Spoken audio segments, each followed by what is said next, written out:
Welcome to Business Authority Radio, bringing you insights from today's thought leaders, professionals, and influencers. With your hosts, Neil Howe and Craig Williams.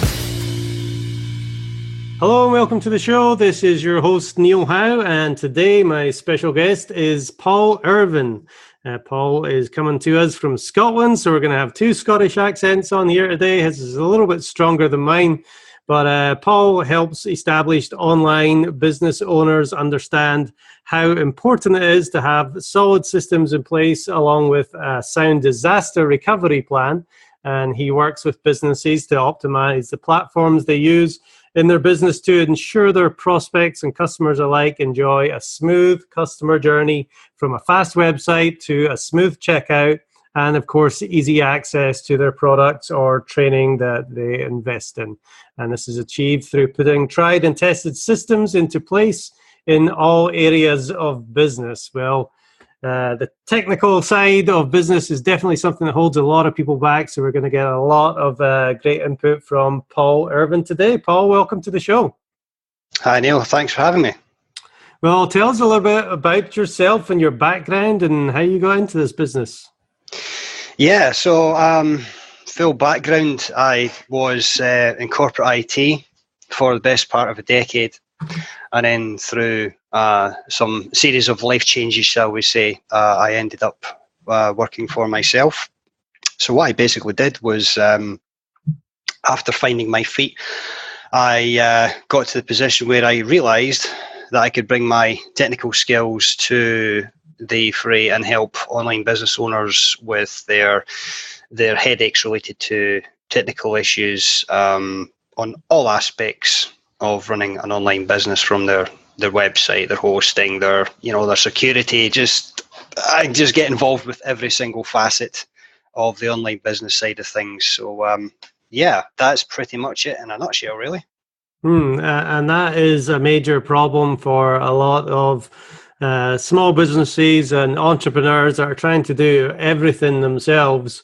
Sometimes those technical issues can really put a hold on getting stuff done, and you can spend, the best part of a day trying to figure out some of these things. So, yeah, I talked about solo entrepreneurs here. Is that your kind of target market? Is that the kind of person that you like to help?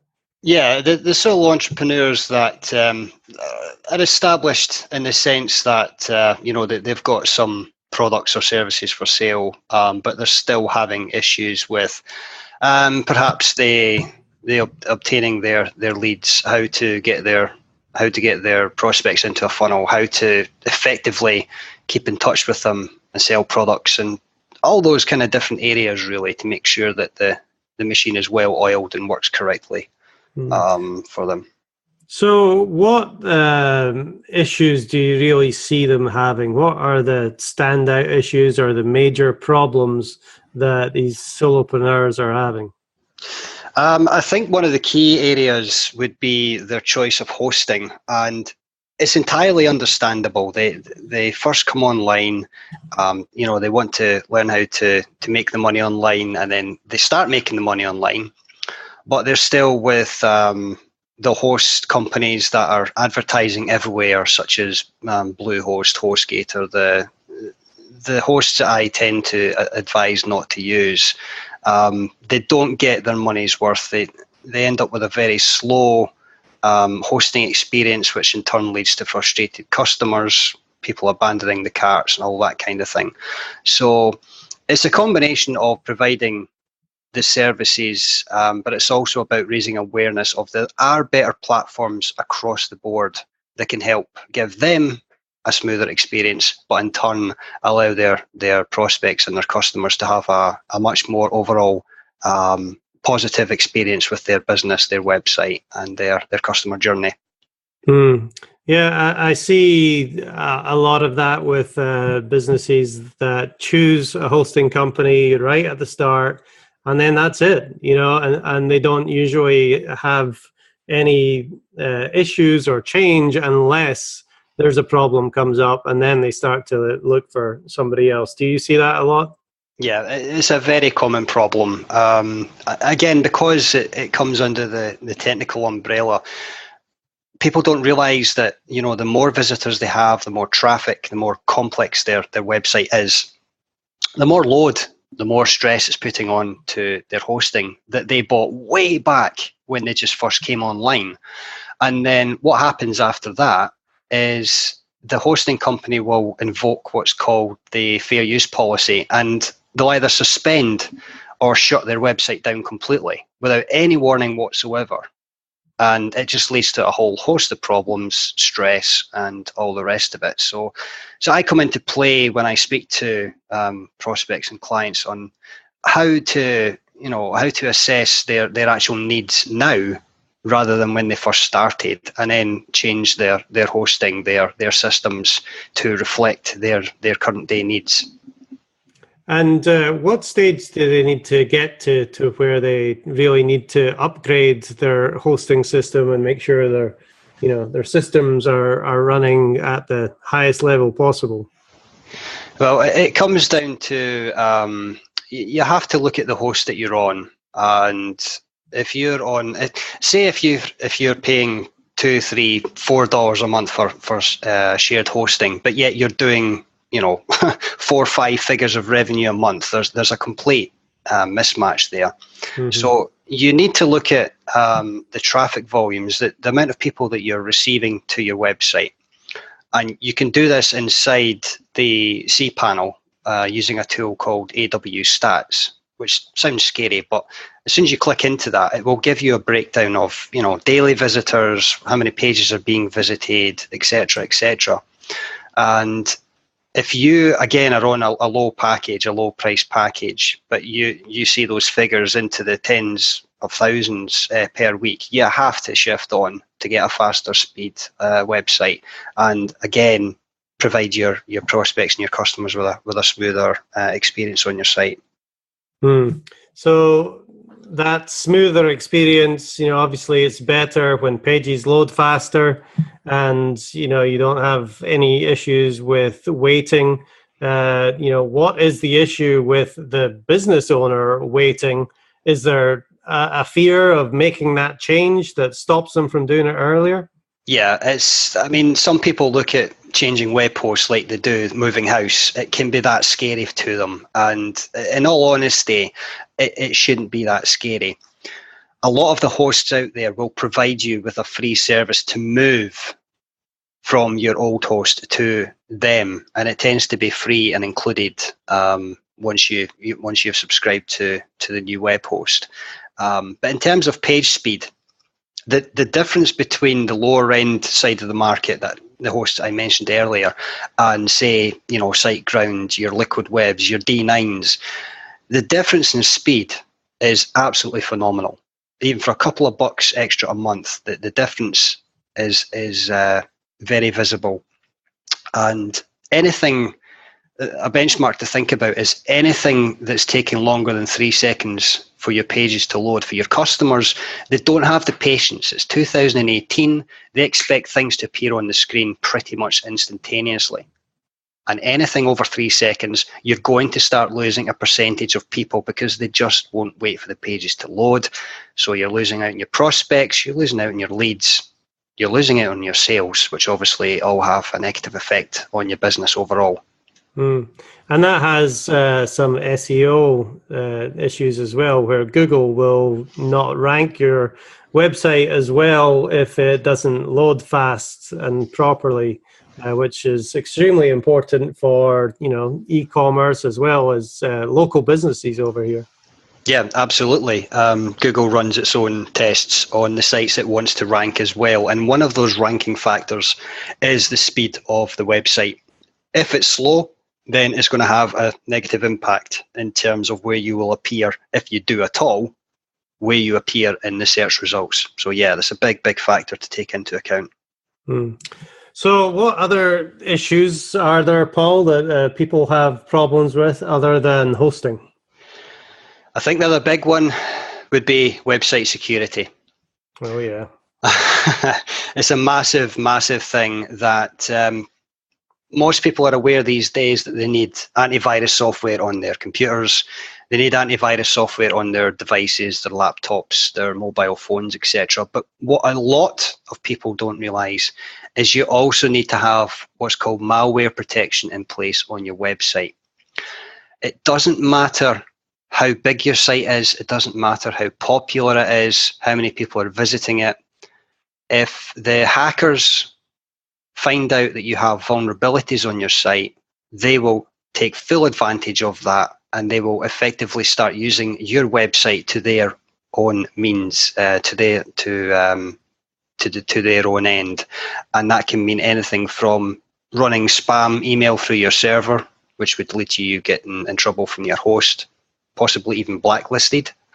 And it could be a defacement attack, which means that if someone comes to your website, they could be redirected to websites of the skin variety, or there may be some very, very questionable text and images appearing on the site. Nobody wants that as a business. That's just a scary prospect. So again, it's trying to raise the awareness that antivirus, anti-malware is an absolute essential thing to have on your website, on your WordPress-based website.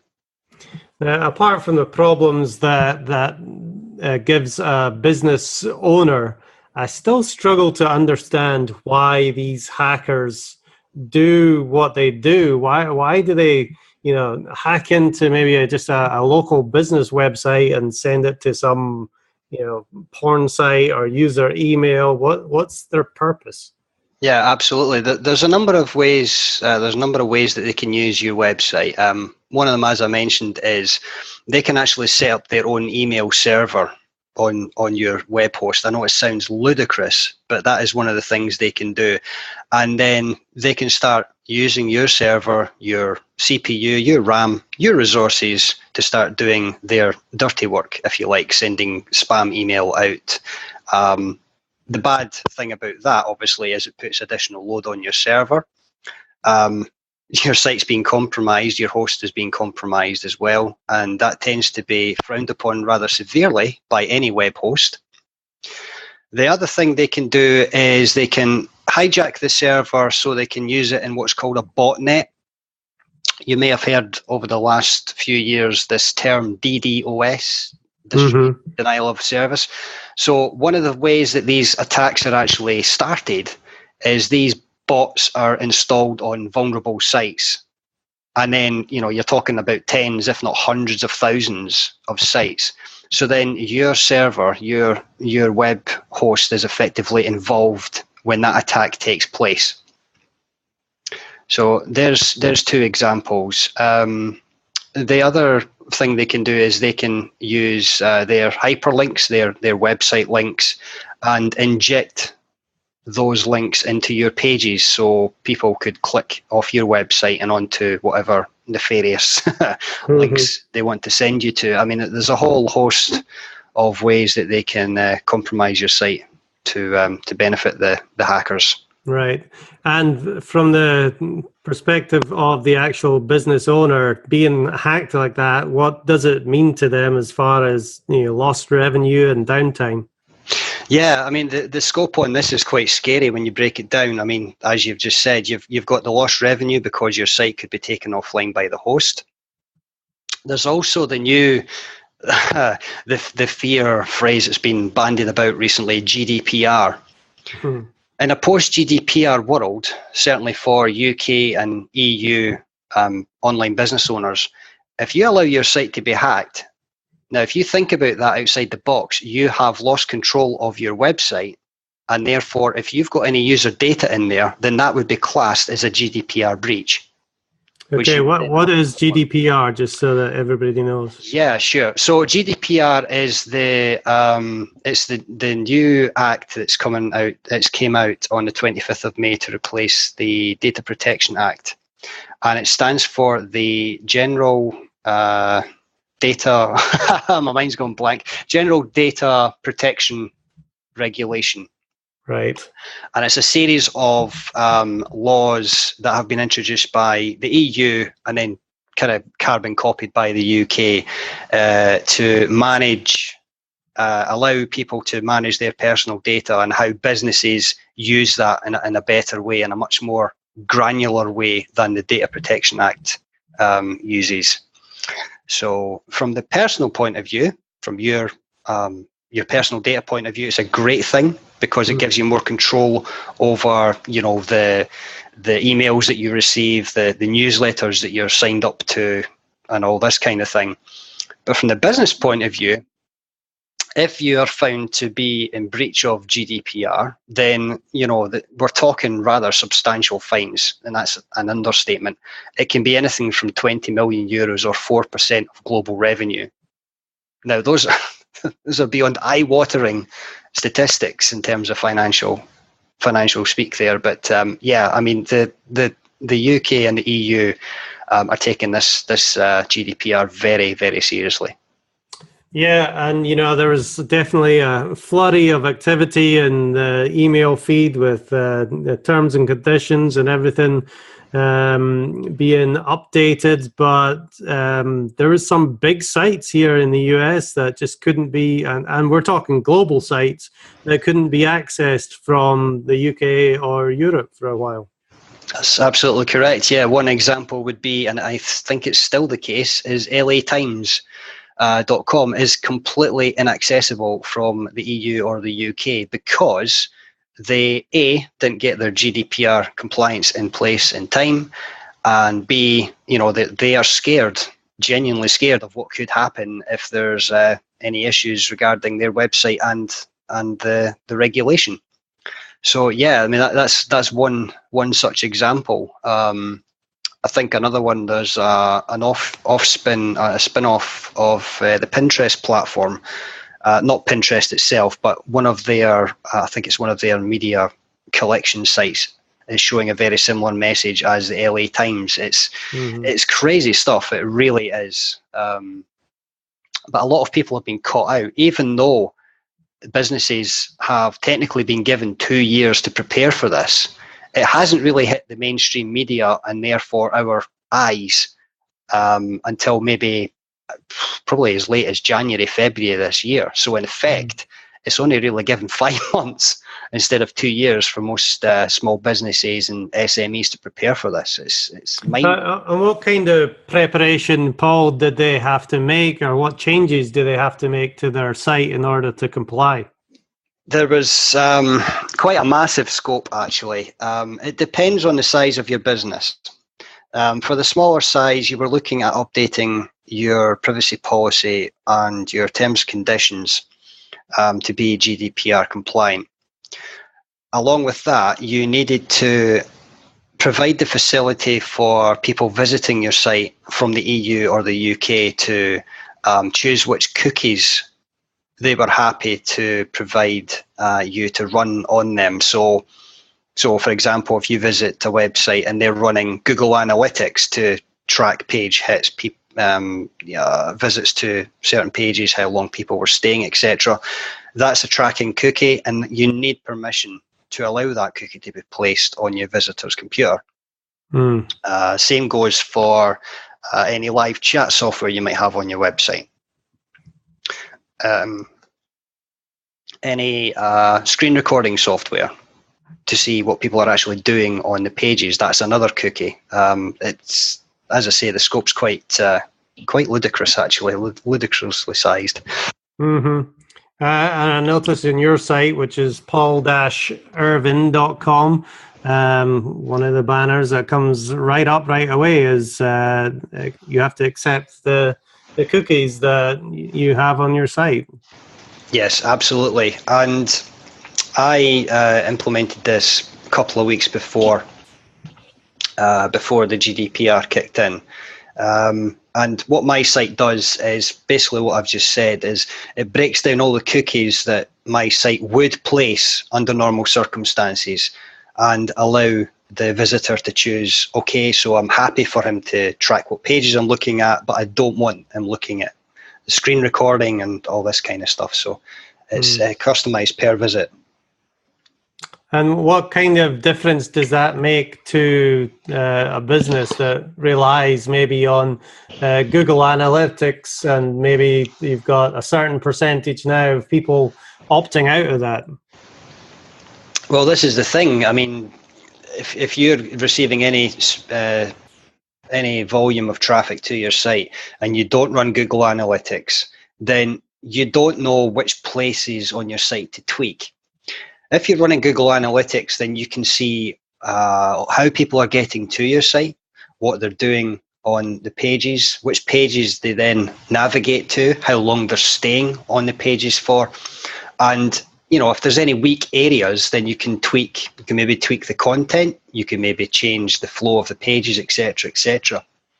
Now, without that data, you know, you're kind of fumbling about in the dark without a torch. You don't know how to optimize the content on your site. So it's pretty critical, really, for Google Analytics to run. And it's a big spanner in the works that, you know, you can't do that without permission post GDPR in the EU and the UK. But again, that's that's the regulation, that's the law. So, you know, you have to do your best. So that's it. Yeah, that's it. I mean, whether we like it or not, we've got to find a way around it, and just do the best you can to make sure that you comply and don't get into any trouble. So we talked a little bit about hosting, GDPR, as well as website security. Paul, what other issues do people have? I imagine shopping carts, autoresponders, they are some other things that can cause some problems. Yeah, absolutely. The shopping cart is when you have the facility to sell your products in a much smoother method. So you would send your prospect to the web page where your cart is. You would then receive their name, email address. If necessary, if it's a physical product, you would receive their address, their physical address, phone number, etc., etc.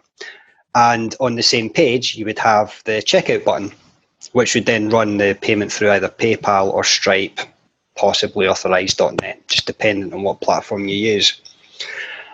What I tend to do is people that are running simple PayPal buttons or even Stripe code is, again, trying to raise the awareness of the power of the shopping cart, because instead of having to manually tie the sale together, the delivery, the membership script, and add them to the autoresponder and this and that, having to do that all manually, you can actually use a shopping cart platform such as Thrivecart, for example, and that will allow you to basically connect all the dots together before you deploy that on the website. So once someone does purchase something, they receive the product and they're added to the correct list and they're sent the email and they're sent the membership access at the same time. It just saves a lot of hassle, a lot less stress for the website owner, for the business owner, and obviously it's a much smoother experience for the customer who's buying your product or service as well. Mm-hmm. What about funnels, Paul? Do you help people set up their funnels for their business? Funnels is an area that there's actually two definitions of funnels. I think ClickFunnels kind of hijacked it for their means, their needs.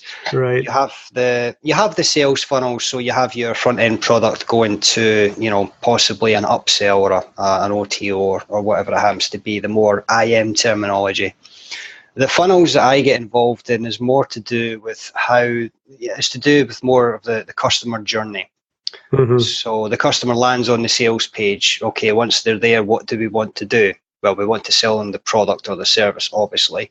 But then we also want to decide how are we going to communicate with this customer once they buy. That's when they're added to the autoresponder list.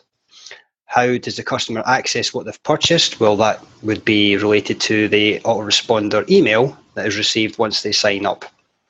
How do you securely deliver that product? Well, that would be a membership script on your website, which is tied into the shopping cart. So it's more a case of a customer journey funnel that I'm involved in, rather than the sales funnel, the terminology of the sales funnel. So talk to me about your business model, Paul. How does it work? If somebody needs somebody to handle their tech issues that they're having, do they contact you for like a one-time fix to fix this problem? Or do you look for people that are basically some kind of membership model where they're paying you to be, they're on call? This is where it gets kind of interesting because I don't follow a standard business model in a sense. I have a very simple website. It's effectively, there's a contact form on there where they would email, they would fill the contact form in. I would receive that and then arrange a consultation call with them to find out whether it's a security package or whether they have a slow website or whether they need an entire funnel constructed for them. Whether it's even just to integrate a couple of systems.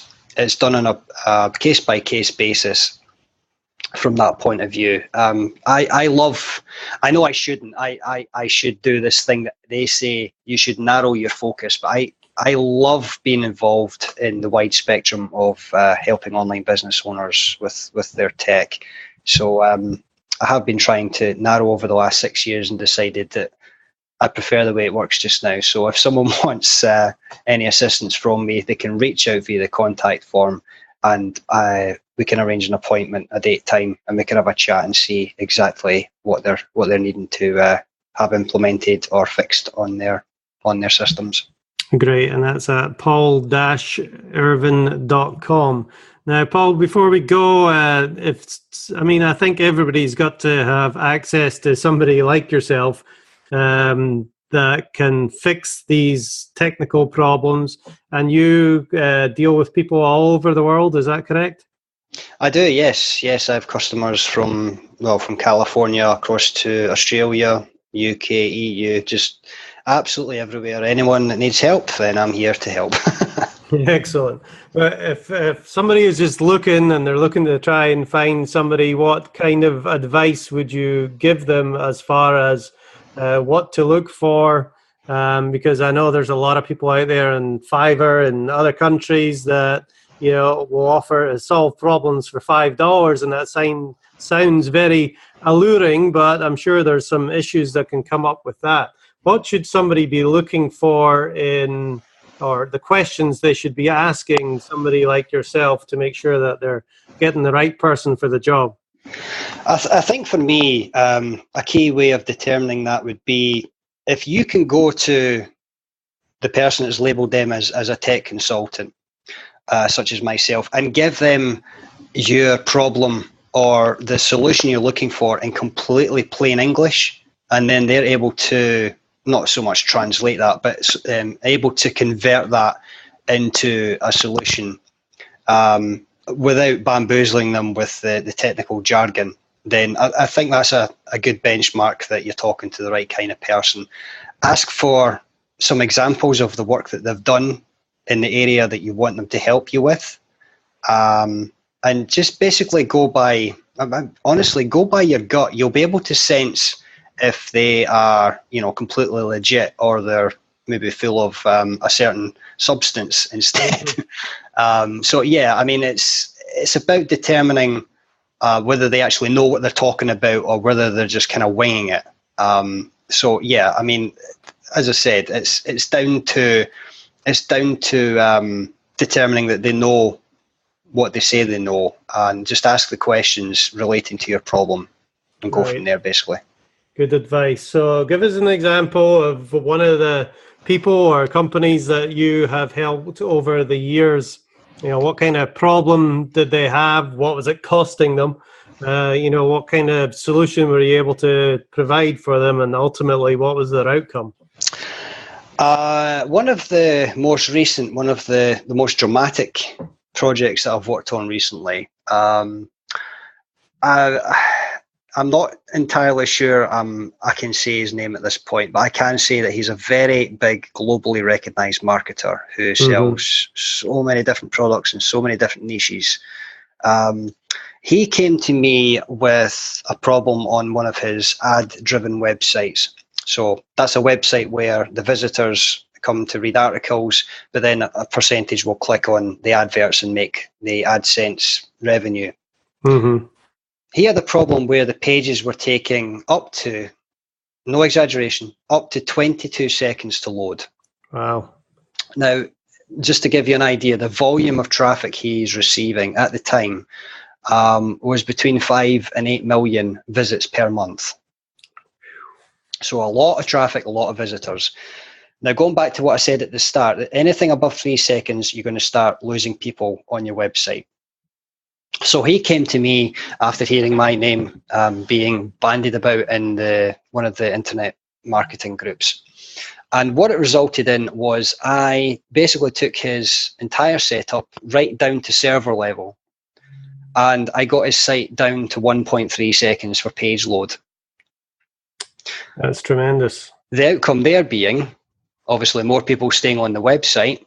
In fact, a dramatic amount more staying on the website. Therefore, more people reading the articles and therefore more people clicking the ads. So I don't know the exact figures, but I think it's safe to say that his ad revenue went skyrocketing after he'd finished working with me. Right. Well, I mean, that's a massive problem to have so many pages like that take so long to load. I can just imagine the lost revenue from that one problem. So having Paul Irvine in your corner is definitely helpful. Well, Paul, it's been great talking with you today. Nice to hear the Scottish accent. I don't interview too many people from Scotland, so it's been my pleasure. But, to anybody out there listening, make sure you get in contact with Paul. It's paul-irvine.com. Go to his website and, make sure you get in touch with him. Give him a call if you got some technical problems. Paul, if there's anything that we haven't talked about yet today that you want to mention, or a last piece of advice to people struggling with technical issues, what might that be? Reach out. Genuinely, if you're having problems with any area of your site, whether it's the speed, whether you're concerned about security, whether you maybe want to implement some new tech to carry out a function in your customer journey, then please just by all means reach out to me and we can absolutely have a chat and see what we can do. Excellent. Well, Paul Irvine, thank you very much for being my guest on Business Authority Radio today. Thank you very much for having me, Neil. And to our listening audience, if you like what you hear, hit that like button and share, and we'll see you next time on the show. You've been listening to Business Authority Radio with Neil Howe and Greg Williams. To learn more about the resources mentioned in today's show, or to listen to past episodes, visit businessauthorityradio.com.